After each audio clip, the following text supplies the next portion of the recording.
example of all of this stuff coming together and having an impact on these soldiers that fought in the trenches equally on both sides. And so we see a lot of things that we'll talk about here later, but as a result of it, medical technology advancing because of wounds and diseases that you find in the trenches, shell shock coming out of this, just, humans not being able to endure anymore. So it was a very devastating, all war is devastating, but this was especially hard on the human psyche.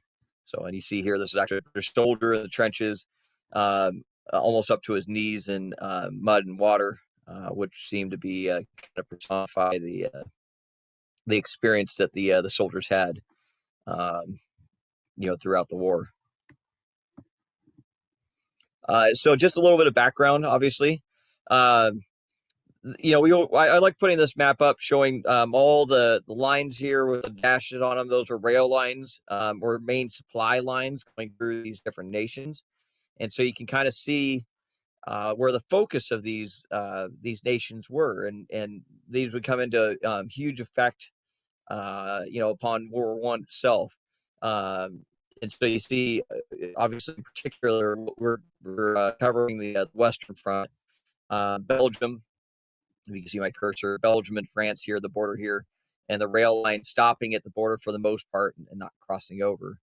But obviously in the Western Front, you'd see a lot of focus right in these areas where the main rail lines were going to the border. And obviously as the war goes on, these rail lines would be improved to speed supplies to the front. So why trenches? What got us here? And one thing I want to say before is that there's more and more studies coming out now of historians looking at the American Civil War as being a rehearsal for World War I, because you see a lot of the trench warfare that we know so well about World War I, really not necessarily being tested, but being used out of necessity by the American soldiers on both sides in the American Civil War. Especially, obviously when you get later into 1864 into 1865, Petersburg and, around Richmond and those larger areas, you see a lot of these trenches, basically the same style of trenches popping up, not as complex as you see in World War I. But again, why trenches? So the original battle plan here was that, going back to the larger context of the war, is that because of the alliance system going, between all the European nations, Germany, seeing itself get involved in a European war, did want to have a two-front war. And with the alliance between France and Russia, they knew that they'd have to knock one of these powers out. And it was always seen within the German government that Russia would take a long time to mobilize its forces. And so, as early as the early 1900s, 1905, 1906, Field Marshal von Schlieffen comes up with this plan of a lightning attack originally through the Netherlands and Belgium into France, because what we see here, this is Luxembourg right here in the center, but this is the shared German-French border right here, where you can see my cursor. And the France had fortified this border with a number of really heavily fortified cities. Verdun's in here, right here. So these larger blue areas are very heavily fortified areas, and had a lot of forces stacked up along the border here. But they really had not, done a whole lot of preparation along the Belgian border, because Belgium was neutral. And, they didn't think that Germany would violate Belgium's neutrality, because that has, again, second and third order effects. Is that Britain had signed a treaty with Belgium saying that it was going to protect its neutrality. And so if anybody violated that they would come in and defend Belgium's neutrality, which is what they did. But so what happened here was that von Schlieffen had devised this plan to go through the Netherlands and down through Belgium, and come around, basically sweep around all this fortified area to take Paris out. And in wars, European wars previously, you take your enemy's capital out, they sue for peace, the war is over, they pay you reparations, and everybody moves on. The capital is your ultimate goal. So that was the goal and the point to this. But von Schlieffen had devised to have basically 80 to 90% of his forces in these huge wings driving all the way around to get to Paris, and a very small force along the German-French border to hold the French back from invading Germany. So as the war starts and Germany invades Belgium, a couple of things happen. So Germany and France had no no love lost for each other because they had just come out of the Franco-Prussian War, about 40 years before, and that was still fresh in the minds of many of the politicians and army commanders.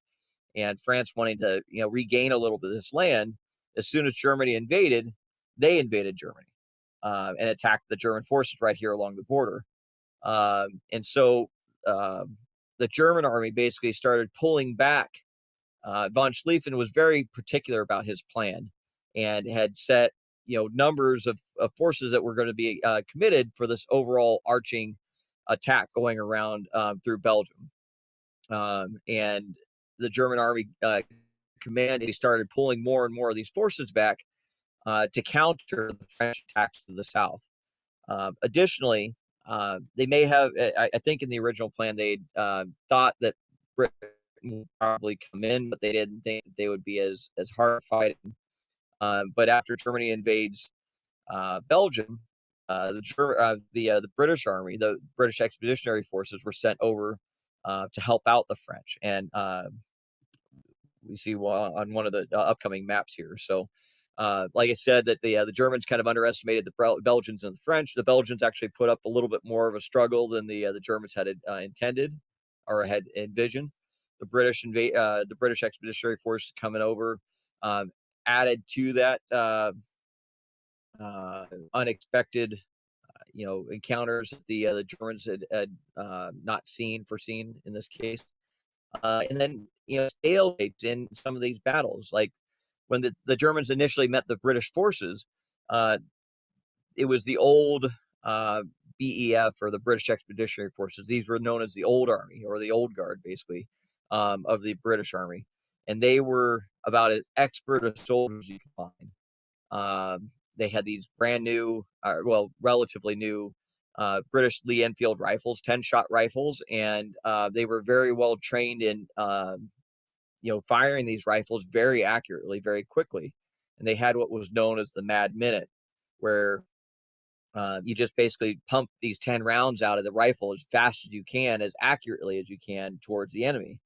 And German forces encountering British forces in these initial days of the war described some of these British units thinking that they had machine guns, or it had huge amounts of machine guns, and they didn't. They were just very well trained infantrymen, and a lot of the weapons that we think about in World War One were in their infancy at this point. They were there, they just weren't being used to their full extent at this point. So this line that you see through here is what would become the front trench line during the war. This is what I'm talking about, the old Contemptables. So the British Army in 1914 was really small, but it like it shows here, about 400,000, 240,000 regulars, 160,000 territorials, which are colonists. But they were the best trained, arguably the best trained army in the world. And like it says here, in 1906, they had agreed to send the BEF to the continent, to France or Belgium, if Germany had invaded Belgium and violated their neutrality. But the initial force that went over was about 120,000 strong of these British soldiers. So it was an unexpected, shot in the arm for the French and the Belgian forces at that time. So this is, I don't want to get too much into the actual tactics because we're talking about trench warfare here, but this is what it looks like. Is that this is what the von Schlieffen plan was ending up, looking like, where you have the British Expeditionary Forces up near Mons initially, and as the Germans were moving in, they're pushing the British and French and as well as Belgian forces back. The Germans get to within artillery range of the city of Paris before about the French reserves being called up and Parisian taxi drivers driving these French reserve soldiers to the front lines from the city of Paris. So it was a very desperate fight, but the British and the French and well, in this case, British and French were unable to stop the German advance and make the von Schlieffen plan incredibly painful for the Germans in this case. But in a large way, they did it to themselves, the Germans. And so as things stabilize and as more reinforcements are brought to the front, as more technology is being brought to the front, the faster rapid fire artillery, more accurate artillery, you start seeing these lines established, largely across, the French and German border, and then through a good portion of France here. And then what happens is what is known as the race to the sea, where the lines had basically stopped outside of Paris, and the French, the British, and the Germans kept trying to outflank each other to get around the other side. So trying to basically hop over each other to get some kind of a strategic advantage. And so the line started going all the way to the channel here. So this is what develops. And like I said, talking about the Civil War, what soldiers or humans are good at is that I'm being shelled by artillery or I'm being shot at a machine gun. What am I going to do? I'm going to try to do everything I can to protect myself. And so they start digging into the earth to protect themselves. And initially it was start, digging foxholes, basically just a small hole in the earth, big enough for a man to stand in or to sit in, and get some kind of protection from artillery fire or machine gun fire and fire out of it. And then over time, those foxholes would get connected and end up looking like this. The picture to the upper right kind of shows, what it was looking like initially. Either you're digging these foxholes and connecting them together, or you're as the artillery's firing and it's striking in the fields. It's striking out in the fields. Soldiers are digging and connecting these artillery shell craters together, and so you start seeing this rough trench line get connected. But down below was what, as the war progresses, what would become the ideal sense of what a trench was. Deep enough so that a man could stand up. So they were about 6 feet deep. And if you can see my cursor here, you have a trench board or a trench step where you step up onto it so you can see over the top of the trench. So the enemy would be to the right in this image. But there would be a sump down below where you would walk, and a place that would collect water as well. And the soldiers used sandbags or mud or whatever they could find, logs, to increase the height or protection of their trench system here. But at the same time, try to still be able to continue on operations. And then over time, like you see here in the image again, putting out barbed wire defenses out in front of their trench lines to slow the enemy down, in getting to their trench. Now, as the war progresses, I'm going to skip that slide, but as the war progresses, there were different viewpoints of what a trench was. The British and the French, at least, through most of the war anyway, looked at the trench as a temporary location. And so they never encouraged their soldiers to improve their trenches. And so the picture down below here, showing British soldiers, is what a lot of times you see is a trench looking like. It's just basically a muddy connected hole. Whereas, as the offensives and operations start changing, and the Germans come on in a lot of cases on the defensive against the British and the French, they start seeing their trench line, the front line trench, as being the border of Germany. It's the new border of Germany now. And so Oh, if you, what's that? Oh, I'm sorry. I thought I heard somebody. But if you give up trench line, or if you give up ground, you're giving up a little piece of Germany. And so they encourage their soldiers to make their trenches as strong as possible, and as comfortable as possible, because then the soldiers want to stay there, right? They don't want to abandon their trench. Um, but when the war is really getting into this trench warfare, um, there are two stories being told here. One, to the families at home of all countries, on all sides, is that the trenches were organized and this was a military operation, and that the soldiers had all the comforts of home. They had hot food, they had toilets basically that they could use, and they were warm and dry, and they slept comfortably. Um, and disease was under control. In reality, it was completely the opposite. Especially like I said, for the British and the French, is that the trench was about the most disgusting place that you could physically be in. You know, Depending on the season, or the time of the year, in the spring, and through some of the summer, you're walking in basically gigantic mud holes, and your feet are constantly wet. Your uniform is constantly wet. There are rats, and there are lice that we'll talk about further, that are making your life miserable. So every aspect of your life is becoming more and more miserable. And to give a connection to today with the COVID pandemic, in 1918, they're not only having to deal with the common diseases that are taking place in a trench, but they're also having to deal with the 1918 influenza pandemic. And so you look at, how does this disease spread? Well, it's lack of hygiene, and poor living conditions, and this was fuel for the influenza pandemic, and it just you know what got out of control in the trenches in a lot of ways.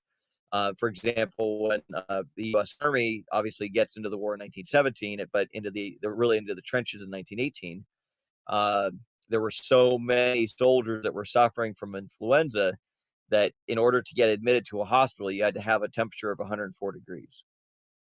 So it was pretty serious at that point. But nevertheless, that you know, we're talking a long period of time here between 1914, 1915, and to 1918. But and also, a misconception about the trenches is that you just have one trench line on the front lines, and that's where your soldiers are. Well, this chart to the left really shows what trenches were, really looked like during the war. You have no man's land, so the land in between your front lines and the enemy's front lines, where you have your barbed wire. And like the little drawing here shows, you have listening posts or observation posts that are out in front of the main trench line. But then you have your front line trench, which only has a small portion of the soldiers of your overall force. You have dressing stations, shelters, which are also known as dugouts, in between for the soldiers to sleep in. You have a support trench, and then a reserve trench. And depending on the areas, for example, like when the Germans dug the Hindenburg line later in the war in 1917, 1918, there were places of the line that had 5 and 6 trenches, well fortified, concrete bunkers, machine gun pillboxes, and 5 and 6 layers deep. So you look at an attacking force, and this just is a miserable, place to attack, because you have to get through each of these different lines, and make sense of these, complicated trench systems. So those are ideal looking trenches. This in these pictures are what, in theory, they actually started looking like in the field. So in both these pictures, the one to the right here actually shows these are a series of German trenches here, and you can see the revetments. So going back and forth, these little bumps in the front line. And the point of that was that if you have a nice straight long trench line, a soldier could get in that trench and fire down the trench, killing soldiers along the way. Whereas if you have it crisscross back and forth, now you can only fire these short distances that you can see. And so these, like I said, these are German trenches here. And you can see the main line, support line, and then reserve line here. And the British trenches here on the left. It's a little bit more confused, but again, it depended on the terrain and what was there. To the left is another picture too, showing these are actually British lines here, and then German lines to the north here. And then all these little white dots here are all artillery fire, and you can kind of see, obviously concentrated in the trench system as well. So just a incredibly miserable place to live. This, and especially when we talk about getting up into Belgium, Belgium has a lot of dikes and levees keeping seawater out of Belgium. So it's, basically creating dry land. And so soldiers, when they're digging down into the soil, the water table is very high. And so both of these are aerial pictures taken of trench lines. And you can see all the shell craters in the picture up to the right. And then I believe this picture to the left is actually in Ypres in Belgium, and just showing these muddy pits. And so if you think about, if you've ever walked out on a muddy field and, lost your shoe or something like that, that's what this was to the, 1,000th degree. You're talking about mud and earth that is just churned up constantly. And Belgium also has in places has a high clay content in their soil. And so it just makes it really painful to dig. Like I said, it also has a high water table, so that anything you dig fills up with water, so you're constantly walking in water the entire time. And which brings us to trench foot. And these are some trenches, like first person views of the trenches, showing this British soldier again, creating again diseases, skin diseases, but also what we know as today is trench foot, which basically is, you're wearing a boot with a sock, and your foot's constantly wet. Well, when you're in the shower or the bathtub or the swimming pool too long, your skin gets wrinkled up. Well, over time, that will actually start your skin to rotting and turns into trench foot, or any part of your body in that sense. But in this case, that you're having soldiers get trench foot and then get infected and having to have toes or feet amputated because of these diseases or ailments affecting them in the trench. So again, this is showing trenches in reality, but where do the soldiers live? And in the frontline trenches, you're not just laying in the actual trench itself in the large part. Soldiers would dig these shell scrapes or dugouts, and these are individual little holes dug in the face or the walls of the trench, where the soldiers would actually get into and lay in. That provides you a little bit of cover from rain or shell fire or things like that. You can actually see the soldier here laying in his little shell scrape. Another soldier next to him is riding a letter home, presumably. But this is how they were living on the front lines. Now, the further you get back, things get a little bit better. And these are what are known as dugouts. So they're basically little tunnels or rooms that were built into the bank of the trench. A lot of times, like you see here, fortified by sandbags and wood in that case, where soldiers actually can go in and sleep and live out of the trench itself. I'll show you some better pictures of that here in a little bit. But again, this is what, from a soldier's viewpoint, what trenches would look like, going up over the top, getting out of the trench and out into no man's land.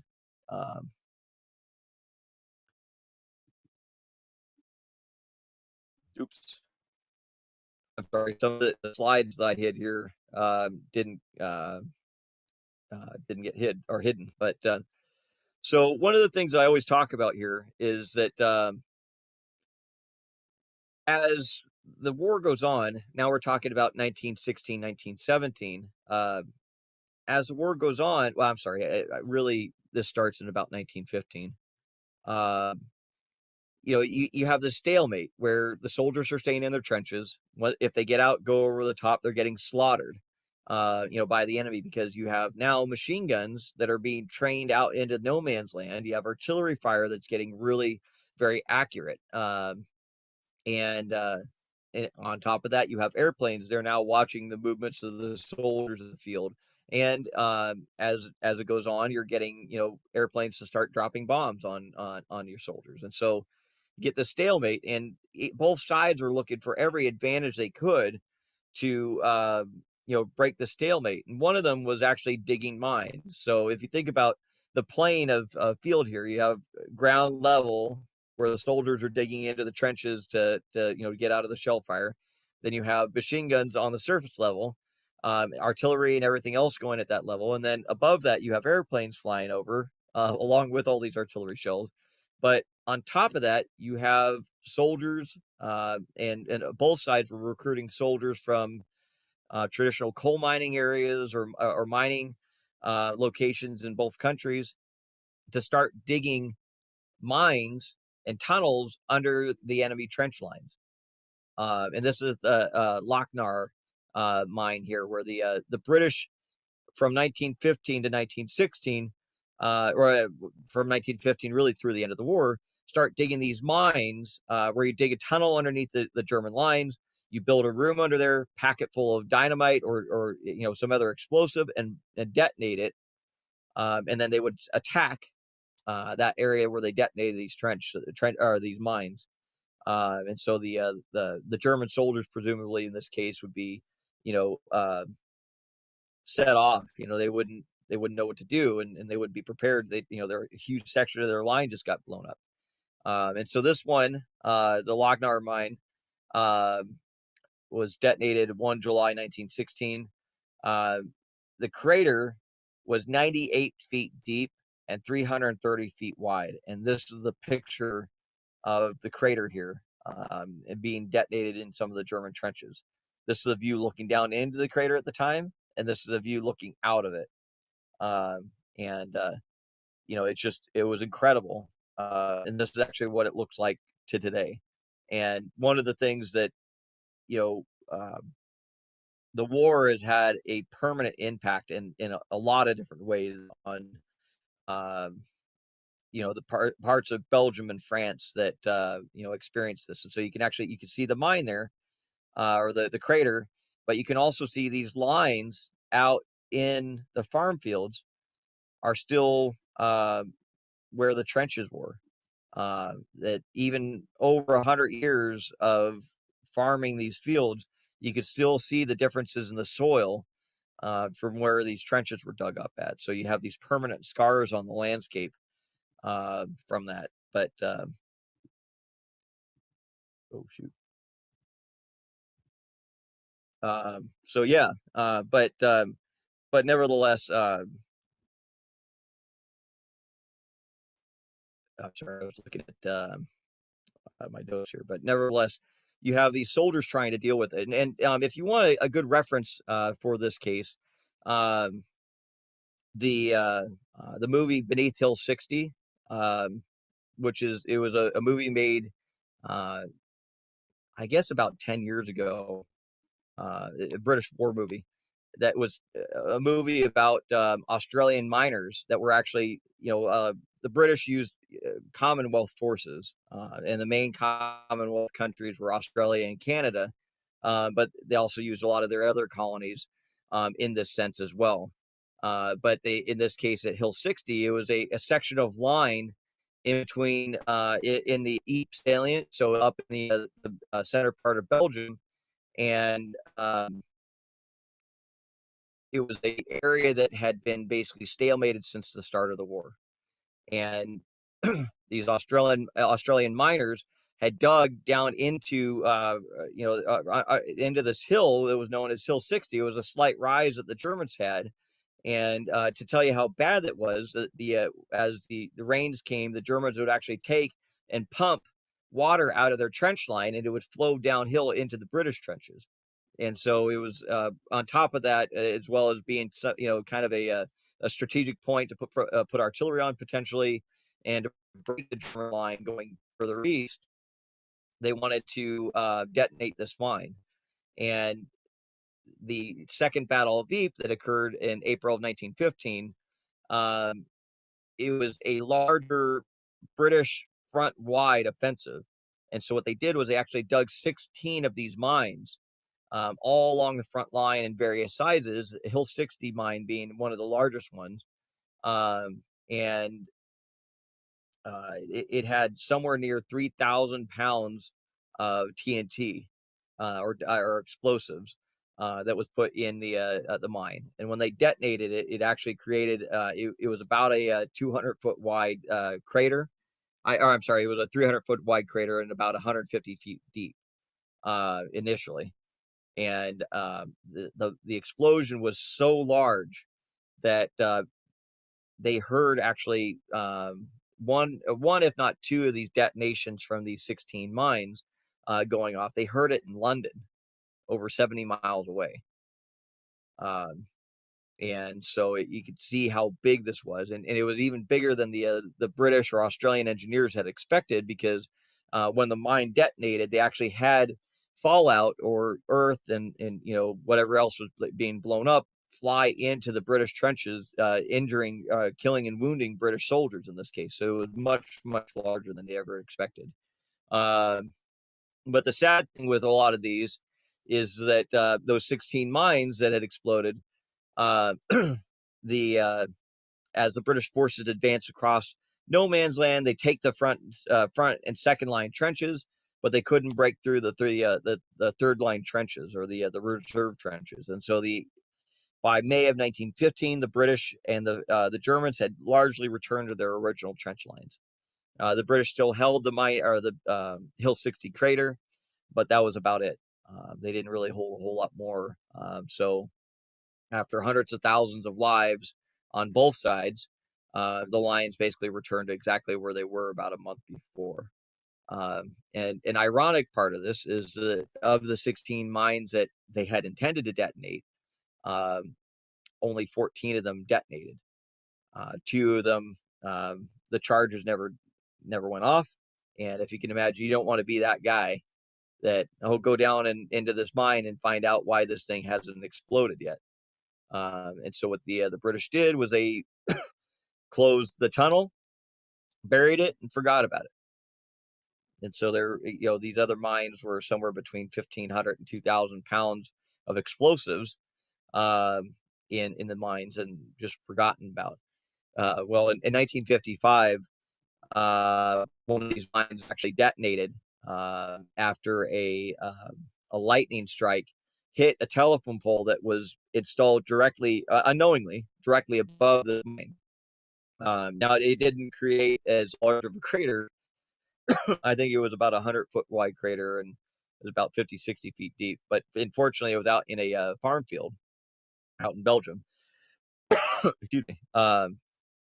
But nevertheless, it still shows you the impact that World War I still had on this area. And there's still one of these mines that are still out there. Researchers have actually, I think, narrowed it down, and they found original trench maps that showed where the mines were.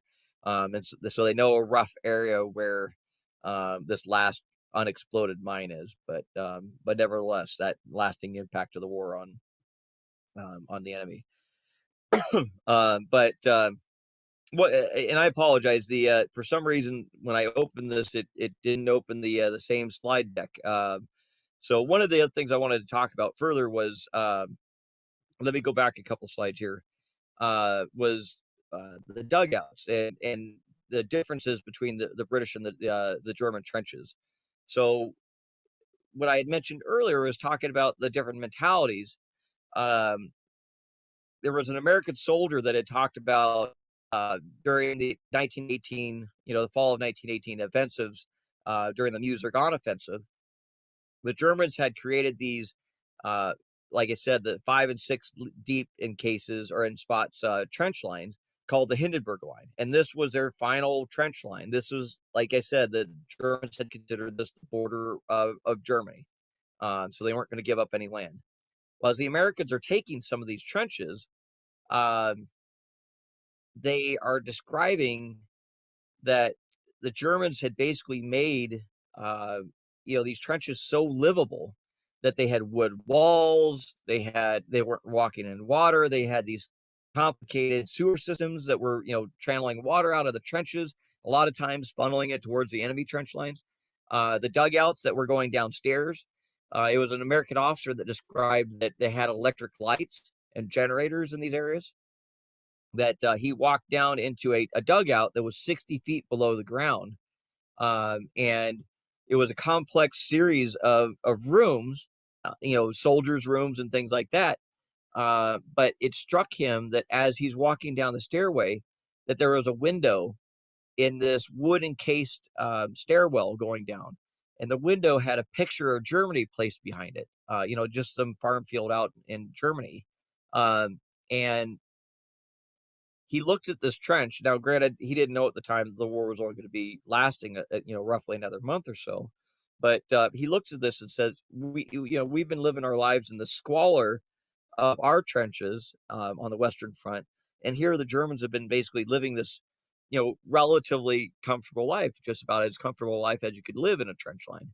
And there were all these rumors of, American soldiers that had gotten back from the German side and had seen, underground railroads and all of that, where those were more rumors than anything else. But the Germans were living much, much better than the Allies were, the Americans, the British, or the French in that sense. But again, it comes back to that mentality, is that, the Germans were invaders to the Allies. And the Allied viewpoint was that the trench was supposed to be a temporary place. And if you worked too hard to make it comfortable, you probably wouldn't want to leave, and that would create stalemate. And so that's why you see all these pictures here are all Allied trenches. And you see the Allied trenches basically being these the rough description of interconnected shell holes all across the Western Front. Um, One of the other things that these created that I'd like to talk or tell a story about is that if you can imagine that, we hear about it in like the subway systems of New York City, that obviously aren't necessarily as cleanly or as clean as we would like to think. That there are these armies of rats that start, popping up in the trench lines. And it's because of a number of different things, because obviously now there are humans living here. There's scrap, there's food around. Uh, Additionally, as large offenses are taking place, a lot of times the soldiers who were killed in no man's land in between your front lines and the enemy's front lines, they weren't recovered immediately because it was no man's land. You didn't go out there to get shot. And so these armies of rats are feeding off of human remains and everything else of these trench lines. And soldiers would talk about the rats being almost as large as small cats, um, because they're so well fed. And the story that I like to tell about is it was an American unit that was one of the first American units into the trenches in 1917 after we initially arrived in France. And I mean, the British and the French, looked at the Americans as Johnny come latelys. We were late to this war, and we were newbies basically. We didn't know what a trench line was about, and we didn't know how this war was going to be fought. And so these Americans they were taking over a French trench. They were disgusted by how gross it was. There was human waste everywhere. The trenches were muddy. You're walking in water all over the place, and there's rats everywhere. And the division commander at the time set forth an order telling the men to clean up the trenches. It was a quiet sector. There wasn't a whole lot going on. It was to get the Americans more experience. Uh, and one of these orders was to kill rats. And it actually became a slightly formal rat offensive where the Americans were going around and at least initially, bayoneting, stabbing, and, killing as many rats as they could. But there are accounts that started getting out of hand where, as things ramp up, and soldiers are good at sometimes, um, they're pulling out guns and they're using pistols and they're using different aspects to killing these rats. And the artillery commander in the area, actually, because this was taking place at night now, because it had gone on most of the day, they're starting to fire star shells. And star shells are basically phosphorus canisters that burn with a parachute on it. And so it'll illuminate the area of trench line that you're in, or illuminate an area at night. And they were firing star shells out over this frontline trench, and the Americans running around trying to kill these rats. Um, the Americans quickly realize, it kind of dawns on them that, oh, well, that barbed wire up there on the other side of that, there are Germans. We're on the frontline trenches. And so things are quieted down rather quickly, and all they hear from the German trench line is laughter. The Germans realizing that these Americans are new to the area, and that what they're trying to do, they're trying to kill these rats. And the Grand Rat Offensive ended up resulting in, I think it was 6 casualties. There were 6 American soldiers that were killed or wounded because of accidental gunshots or one thing or another, not resulting from enemy fire. So the Germans had been hunkered down waiting for the Americans to attack, which is why they thought all these star shells were being fired out. And another side of the story, that lesson learned for the Americans in this case, was that as they're firing these star shells out, I think the artillery commander or the artillery officer had written that he had fired 18 star shells that night, trying to illuminate the whole frontline trench. And he goes to the French supply officer saying, hey, I fired 18. We had 30 to start with. I need to get 18 more star shells. And the French supply officer tells him, that was your month's worth. You better hope you don't get attacked at night. Anyway, and so there were a lot of these lessons learned. But that was just one of these stories of, soldiers in the field trying to deal with these disgusting conditions. And so, it's just that slow evolution over time. And I didn't want to get too far into it too, because our next month was talking about gas warfare. But when gas was introduced in the Ypres area to start out with, and as it's being used, through the rest of the war, they found that, again, weather conditions would have an effect on this, but the gas would linger in low areas. Or certain types of gas. I think mustard gas and chlorine gas were the most dangerous in this case. Is that you could be charging across no man's land and jump into a shell crater, and a gas attack had just happened, but the air was clear, the wind blew the gas out, but you jump into the shell crater or jump into an enemy trench, and the gas has lingered and has is basically in the trench still.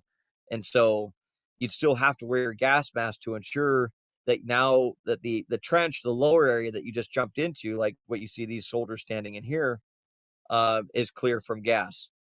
And then in the winter as well, like you see, this looks like a winter scene here, is that the British found this out and perfected a way to deal with this, is that like you see, this is an aid station dugout here. But in the living quarters, as the British soldiers are living underground, again, 30, 40, 50 feet underground, that the Germans would, well, both sides were doing this, but the Germans, especially in this case, were firing artillery shells that had gas in them. Well, in the winter, the gas would mix, but, could stay in a gelatin form and not actually become gas or gaseous in a sense.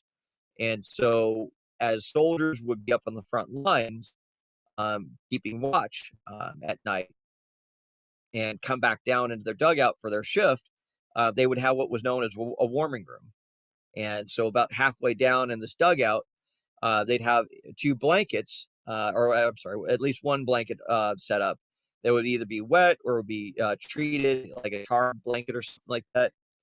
And this warming room, you would sit in this room with 2 other soldiers that may be wearing gas masks in the sense, and you would sit there and warm up. And if you warmed up and you started steaming or having gas come off your uniform, they would wrap you in a wet blanket or another blanket and take you up to the trench. So what would happen is that when the shell would explode, the gas that is now in a gelatin form would soak into their uniform, and that soldier unknowingly would go into the down into the dugout, warm up, and they were finding that these soldiers would be waking up in the morning, and an entire dugout would be dead from gas exposure. And what happened was one of these soldiers walked down there, took his uniform off, it heated up, the gas emitted into the room and killed all the soldiers. So there was all these different things that soldiers were finding out and learning from these experiences in the trenches as well. So and again, because of the trenches, you see all these technological advances coming about: better artillery, mortars, hand grenades, all these different things to try to defeat, an enemy force in the trenches. And one of the best known, or one of the things that we talk about a lot, is tanks. Whereas, again, getting from your trench to the enemy trench across no man's land was a dangerous place. And so if you create this armored box, and a lot of the early test ones were, basically were a tractor that had, sheet metal welded onto it. And the British tanks that were first used were a little bit more, technologically advanced than that. But these tanks were developed to go out, crush the barbed wire, create holes in the enemy lines. And how you this always, when I first heard this, I thought it makes sense, but it didn't occur to you at first, is that the early British tanks have guns on either side of them that stick out to the left and right, right? Well, the point of that is the tank will stop over the top of the trench, and either a machine gun or a cannon out to the side will fire down into the trench on either side. And so that's why the tanks were shaped the way they were. Why they were so long was so they could get over, have a center of gravity long enough so that they could get over an enemy trench line, pierce those trenches, and get all the way through into open land behind the enemy's reserve trenches. And with that said, are there any questions that you guys may have about trench warfare in this case?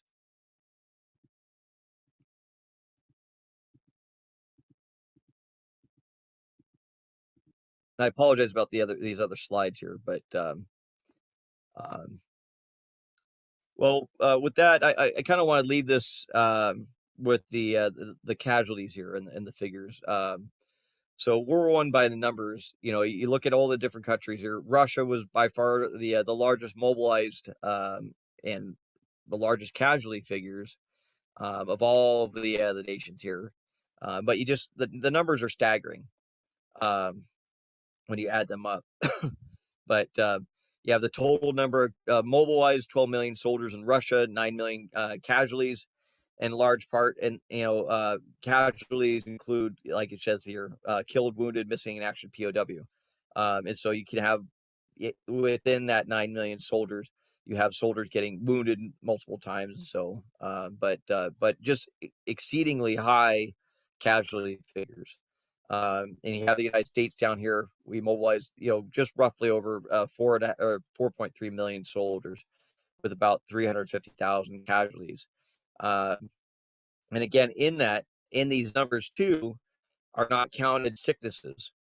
So the United States, and I've forgotten the exact number now, but I think it was another 150,000 soldiers that had been affected by influenza in this case too. So those numbers add into this as well. But we had the lowest casualty figure of all the Allies and all the nations combined. But we were also in this a lot later than most of the rest of these countries were. So with that said, if there's any other questions, I'm happy to answer them. I know we have a few more minutes here, but next month the talk will be on gas warfare, and again, it's something else I'm really passionate about, and I'll have a lot of. When we're in person, I could show you at least reproductions of these gas masks and different things like that. But it's a very fascinating subject, and how it gets woven into the larger story of the war itself. So, but like I said, if you have any questions, I'm happy to take them. Otherwise, thank you very much for joining me, and thanks again to the Rock Island and Davenport libraries for hosting this.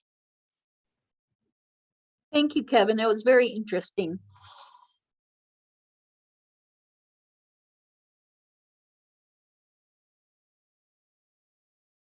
I don't hear any questions, but thank you very much, and we'll look to see you next month. Thank you. Oh, somebody chatted there.